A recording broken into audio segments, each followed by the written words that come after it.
Restore program is one of my passions. It's my baby, my work baby. Restore stands for Reducing Effects on the Shoulder through Oncology, Rehab, and Education. And what happened, this program, I initially started to develop it in 2016, where I put in a proposal, which I was the successful candidate for a fellowship that gave me protected time 2 days a week for 6 months to develop this program.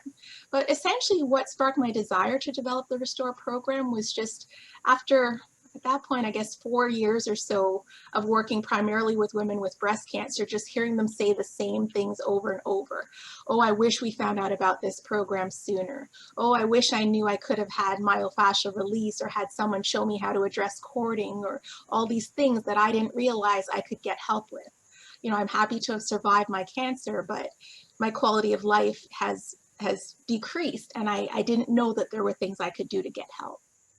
And from that, I put together a needs assessment that I asked about 10 or 11 women who had breast cancer that were in our program at the time, just for feedback. Out of all these things, I think I listed 11 different topics and asked them, where do you feel like you would want more information? Which topics?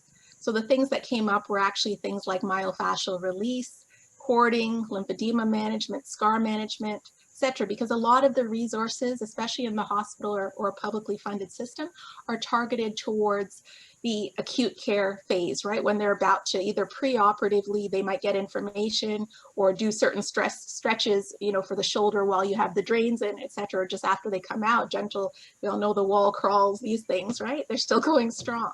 But what happens after? Because we get a lot of cancer patients or clients say that, oh, the system essentially held my hand through my treatment phase. And then after that, I'm kind of left to my own devices for the rest of my life to figure out what happens next. So what happened was, initially for the outpatient program where I work, where the Restore program is housed, every patient who has breast cancer gets an initial assessment by either an occupational therapist, a physiotherapist, or both. So the primary clinician or clinicians are the ones who do that assessment, and they refer them to the Restore program. So that person is still their touch point person or their therapist. So if, let's say, they need more one-on-one, if they need 6 weeks of hands-on myofascial release, they can get that concurrently while they're in the Restore program. We were running the live programs till March of 2020.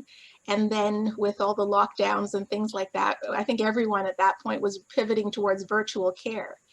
The good thing is the modules were already done as PowerPoint presentations, so they were in slide format. So what we tried to do was use one of the virtual platforms that we use for patient sessions, and we had a closed group, same model that we had live, but a closed education group.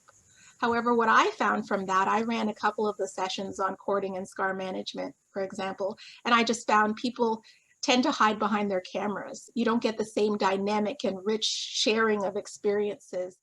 However, for the educational modules, now what we're actually moving to a third model. So we're moving away from the virtual synchronous closed group where everyone was experiencing the same module at the same time.